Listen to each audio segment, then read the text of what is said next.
Ethan Reynolds was used to counting every dollar in his pocket before making any decision. As a college senior drowning in student loans, he had mastered the art of stretching a meal, reusing notebooks, and saying no to any unnecessary expense. His part-time job at a local diner barely covered rent and groceries, leaving little room for anything else. It was a chilly afternoon when he hurried down the street, clutching his worn-out backpack. His stomach grumbled, reminding him that he hadn't eaten since early morning. He was already running late to his shift when he noticed an elderly man standing at the corner of a busy intersection, gripping a cane with unsteady hands. The man looked worried as cars rushed past, his frail figure swaying slightly with the breeze. Ethan hesitated. He had no time for delays, but something about the man's anxious expression made it impossible to ignore. Sighing, Ethan adjusted his backpack and stepped closer. "Hey, sir, do you need help crossing?" The elderly man turned, his eyes lighting up with relief. "Oh, yes, please. These cars move too fast, and my legs don't work like they used to." Ethan nodded and gently placed a hand beneath the man's elbow. "No rush. We'll go when it's safe." As soon as the signal changed, Ethan guided him carefully across the street. The man's grip on his arm was firm but shaky, and Ethan made sure to walk at a steady pace. When they reached the other side, the elderly man exhaled in relief. "Thank you, son. I don't know what I would have done without you." Ethan smiled. "No problem, you all right from here?" The man nodded, though his breathing was still a little uneven. "I'll manage. What's your name?" "Ethan." "Well, Ethan, I'm Henry Whitmore," the man said, patting his shoulder. "You have a good heart." Ethan chuckled, just doing what anyone would. Henry's eyes twinkled. Not everyone would have stopped. Ethan didn't know what to say to that, so he just shrugged. "Take care, Mr. Whitmore." "You too, son." With that, Ethan hurried off, barely making it in time for his shift. That night, as he collapsed onto his small mattress, exhausted from a long day of classes and work, he thought briefly about the old man. He hoped he got home safely. But Ethan had his own worries to deal with, like how he was going to afford next month's rent. Little did he know, that one small act of kindness was about to change his life in ways he never imagined. Ethan pushed through the next few days, juggling classes, work, and the constant anxiety of his financial situation. He barely had time to think about anything beyond getting through the week, but life had a way of bringing unexpected encounters. On Friday evening, as he clocked out of his shift, he stepped into the crisp autumn air and nearly bumped into someone standing near the entrance. It was Henry Whitmore. The old man was dressed in a well-fitted coat, his cane resting lightly against his side. His sharp blue eyes studied Ethan with recognition. "Well, if it isn't the young man who saved me from becoming a permanent resident of that intersection," Henry said, a small smile on his lips. Ethan chuckled, surprised to see him again. "Mr. Whitmore, what are you doing here?" "Call me Henry," the man insisted. "I was in the neighborhood and thought I'd stop for a bite. Didn't expect to run into you." Ethan nodded, shifting his weight. "Well, this is where I work." Henry's gaze swept over the diner's modest exterior. "You work and study at the same time." Ethan hesitated, not wanting to dive into his financial struggles with a near stranger. "Yes, keeps me busy." Henry hummed thoughtfully. "Hard work is good, builds character."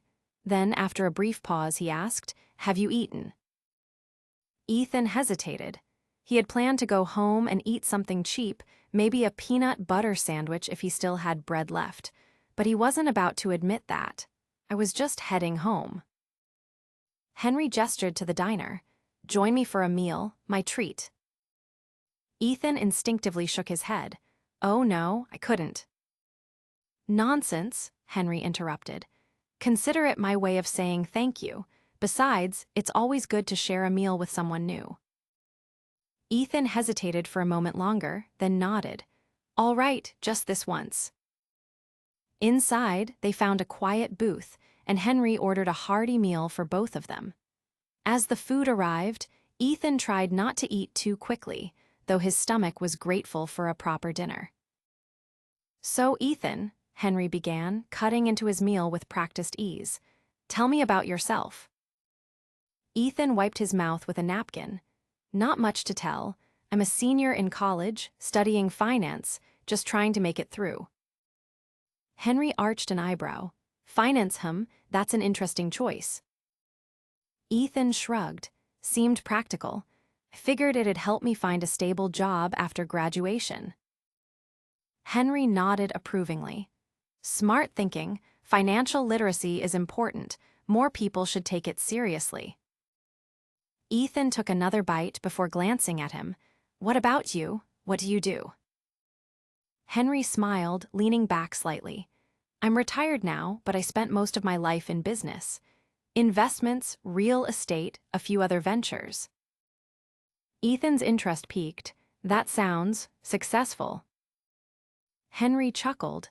I did well for myself, yes, but success isn't just about money, it's about knowing how to use it wisely. Ethan considered that. He had spent so much time worrying about money that he hadn't thought much about what came after survival. Their conversation continued, drifting from business to life in general. Henry shared stories of his younger years, of risks he had taken and lessons he had learned. Ethan found himself listening intently, intrigued by the older man's insights. By the time they finished the meal, Ethan realized he had genuinely enjoyed the conversation. Henry had a way of making complex ideas sound simple, and for the first time in a while, Ethan felt like he was learning something outside of a textbook. As they stepped outside, Henry turned to him.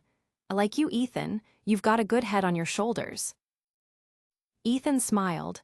Thanks, and thanks for dinner. Henry waved it off. I enjoyed the company. Then, after a moment, he added, would you be interested in meeting again? Could use a sharp young mind to help me with a few things. Ethan blinked. Help you? Henry nodded. Just some small projects, nothing strenuous. In return, I can share what I know about finance and business. Think of it as an informal mentorship. Ethan hesitated. His schedule was already packed, and he barely had time for himself. But the offer was tempting learning from someone with real-world experience. That wasn't something he could get in a classroom. After a brief internal debate, he nodded. All right, I'd like that. Henry grinned. Good, I'll be in touch. As Ethan walked home that night, he couldn't shake the feeling that this chance encounter was going to lead to something bigger. He just didn't know how much yet. Over the next few weeks, Ethan found himself spending more time with Henry. Between his classes and shifts, he managed to meet the older man a few evenings a week, usually at a quiet coffee shop or Henry's modest yet comfortable home. The arrangement was simple. Henry would present a financial scenario or problem, and Ethan would attempt to solve it. Then, Henry would guide him through the best strategies, explaining the reasoning behind each decision. At first, Ethan wasn't sure if he was actually helping or just being humored. But as time passed, he began to notice something. Henry wasn't just teaching him theoretical knowledge. He was sharpening Ethan's instincts, pushing him to think critically, to analyze risks and rewards in ways his college courses never had. One evening, Henry handed Ethan a folder containing details about a small property investment. Tell me what you see, he said, leaning back in his chair. Ethan flipped through the papers, scanning the numbers. It's undervalued, he murmured after a moment. But the neighborhood is growing. If the right improvements are made, the value could increase significantly within a few years. A pleased expression crossed Henry's face. Exactly, and what would you do with that information? Ethan considered the question. Buy now, hold for a few years as the market rises, then either sell for a profit or rent it out for steady income. Henry nodded approvingly. Smart, you're catching on quickly. The validation made something settle in Ethan's chest, a confidence he wasn't used to feeling. He had spent so long worrying about simply surviving that he had never allowed himself to think about the future in terms of opportunity. A few days later, Henry invited Ethan to accompany him to a small business meeting. It wasn't anything formal, just a gathering of local investors discussing potential ventures. Ethan listened carefully, absorbing every detail, every negotiation technique, every subtle shift in conversation. On the way back, Henry glanced at him. "What did you learn from that?" Ethan thought before answering. "That money isn't just about numbers, it's about relationships, about knowing when to take a risk and when to hold back." Henry smiled. "Exactly." As their mentorship continued, Ethan started applying what he learned to his own life. He became more strategic with his limited funds, finding small ways to save and invest wisely. He even started helping a few classmates figure out their budgeting issues, realizing that financial literacy was something many students lacked. But just when things seemed to be improving, Ethan's financial struggles intensified. His landlord raised the rent unexpectedly, and an old medical bill he had almost forgotten about resurfaced, demanding immediate payment. No matter how carefully he stretched his earnings, it wasn't enough. One evening, after another grueling shift at the diner, Ethan sat across from Henry, exhaustion evident in his posture. He didn't want to bring up his troubles, but Henry had a way of seeing through him. "You're carrying a burden," Henry observed. "What's wrong?" Ethan hesitated, but there was no point in pretending. "I'm barely keeping up. Rent's going up, old bills resurfacing. I'm trying to stay on top of everything, but it feels like I'm just treading water."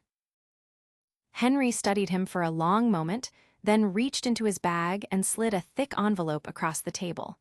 "This is for you." Ethan stared at it, confused. "What is it?" "Consider it an investment," Henry said simply. "Open it." With hesitant hands, Ethan lifted the flap and pulled out a stack of neatly arranged bills.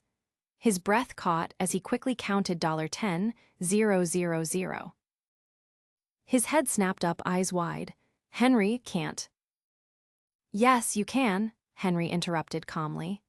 "Listen to me, Ethan. You've worked hard. You've proven yourself to be intelligent, capable, and driven. I have no doubt you'll go far. But right now, you need a foundation, a chance to breathe, to focus on building instead of just surviving. This money isn't charity. It's a show of confidence." Ethan swallowed hard, overwhelmed. "But why?" Henry's expression softened. "Because someone once did the same for me when I was young and struggling. It changed my life. Now I'm passing it forward. And one day, when you're in a position to do so, you'll do the same for someone else." Ethan stared at the envelope, emotions warring inside him. Gratitude, relief, a flicker of hope he hadn't felt in months. Tears threatened to form, but he blinked them back, exhaling shakily. "I don't even know how to thank you." Henry chuckled. "Just promise me you'll use it wisely." Ethan nodded, gripping the envelope tightly. "I will." And for the first time in a long while, he believed it. Ethan sat at his small kitchen table, the envelope still in his hands. The weight of it felt unreal, as if it might vanish if he blinked too hard. $10,000. A sum that, for someone in his position, was life-changing. He could pay off his overdue bills, cover his rent increase, and finally have some breathing room. But more than that, it symbolized something deeper, a turning point. The next morning, he carefully planned how to use the money. The first thing he did was pay off the medical bill that had been hanging over him. Then, he set aside enough for rent and utilities for the next couple of months. The relief was immediate, like a pressure valve had finally been released. But Ethan wasn't just thinking about the present. Henry's mentorship had shifted his perspective. Instead of spending what was left, he considered how he could grow it. He researched low-risk investments, found ways to save strategically, and even reached out to his finance professor for insights. Days passed, and Ethan continued meeting with Henry. But now, there was a difference. He wasn't just learning, he was applying.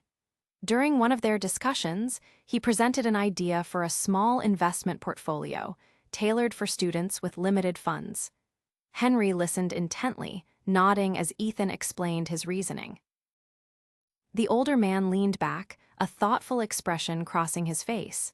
"You're thinking ahead, Ethan. That's good. Most people your age don't." Ethan felt a quiet sense of pride, something that had been rare for him, but he also knew he had a long way to go. One evening, Henry invited him to a gathering at his home. Unlike the previous investor meetings, this was more casual, just a few acquaintances, some retired business owners, and a couple of younger professionals. Ethan wasn't sure what to expect, but he accepted the invitation. When he arrived, he was surprised by how at ease he felt. The conversations were engaging, covering everything from market trends to personal experiences in business. At some point, Henry casually mentioned Ethan's studies and his growing interest in finance. A woman in her 50s, who had spent years managing corporate accounts, looked at Ethan with interest. "You're studying finance? What's your goal after graduation?" Ethan hesitated, but then spoke honestly. "I want to work in financial consulting, maybe even start something of my own down the line." She nodded approvingly. "That's a solid plan. Have you had any hands-on experience with managing accounts?" He shook his head. "Not officially, just what I've learned from Henry and some small personal investments." She exchanged a glance with Henry, then smiled. "Well, if you're open to it, I might have an opportunity for you. My firm is looking for interns. It's not glamorous, but it's paid, and you'd get real-world experience." Ethan's heart skipped a beat. This wasn't just another part-time job, it was actual experience in his field. Henry gave him a knowing look. "I think you should consider it." Ethan nodded quickly. "I'd love to, thank you." As the night went on, he found himself engaged in more conversations, gaining insights from people who had been where he hoped to be. By the time he left, he felt something shift inside him, like he was finally moving in the direction he had always dreamed of. The next week, Ethan met with the woman at her office for an informal interview. She asked him questions about his studies, his interests, and what he had learned from Henry. By the end of the meeting, she offered him the internship. It was a modest position, but it was a foot in the door. When Ethan told Henry, the older man simply nodded. "You earned it." Ethan knew that was true, but he also knew none of this would have happened if he hadn't stopped that day to help Henry cross the street. As he walked home that evening, he realized something: this wasn't just about money or career opportunities. It was about the choices that led him here. Choices that, at the time, seemed small but had changed everything. And for the first time in years, he felt hopeful about what came next. Ethan adjusted his tie, staring at his reflection in the office lobby's glass doors. He had never worn a suit before, and the feeling of crisp fabric against his skin was foreign, almost surreal. The internship had started 2 weeks ago, and every day since then had been a whirlwind of learning, adjusting, and proving himself. He stepped inside and made his way to his desk, where a neat stack of reports awaited him. The work was challenging, but he loved it. For the first time, he wasn't just grinding to survive, he was building something. Henry had been right. This opportunity had opened doors Ethan hadn't even known existed. As he settled in, his phone buzzed.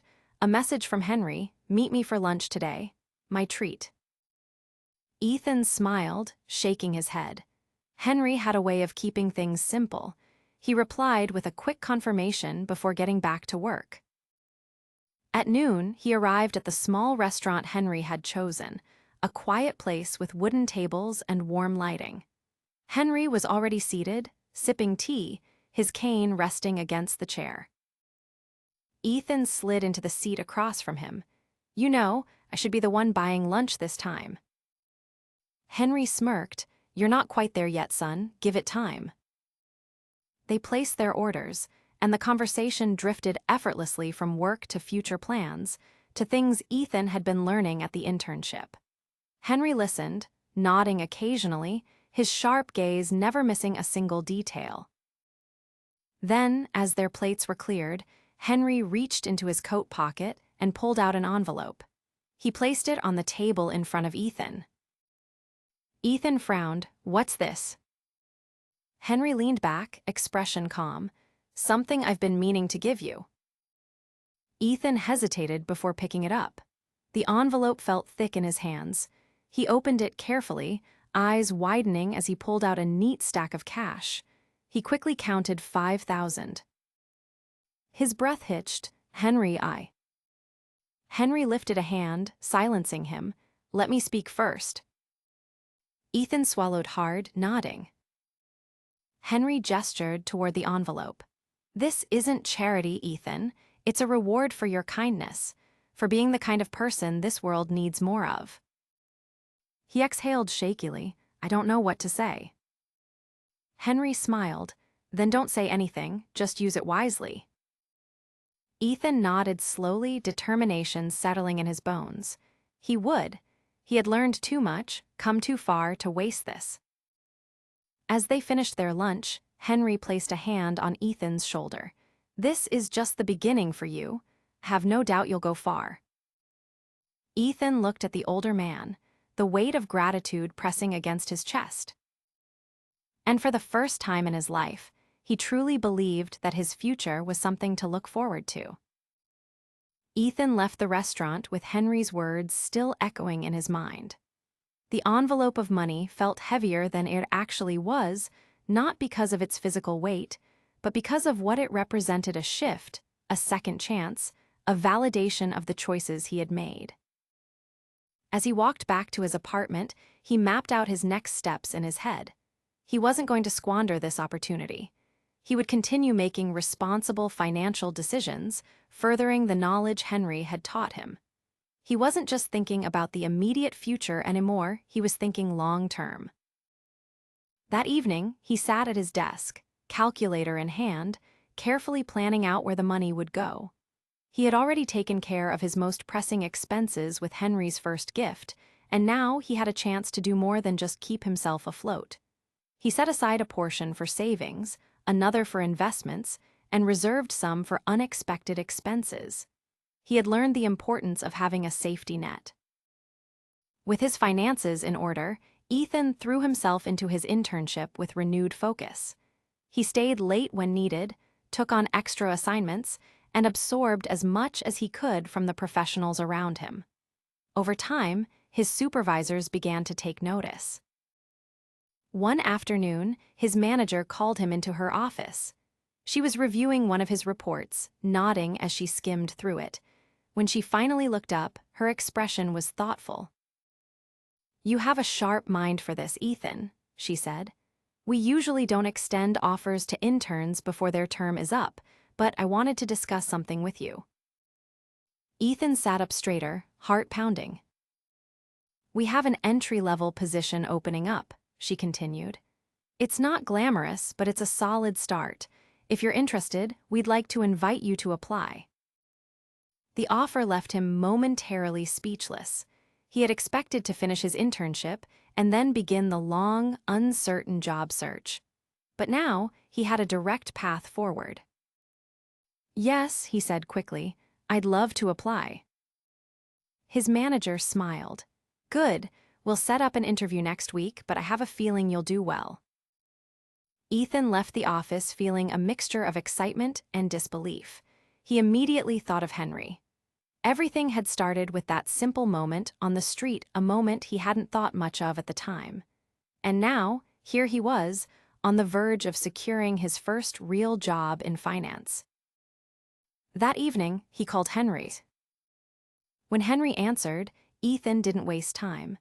"I got offered a chance to apply for a full-time position." Henry chuckled. "Not surprised, you've worked hard."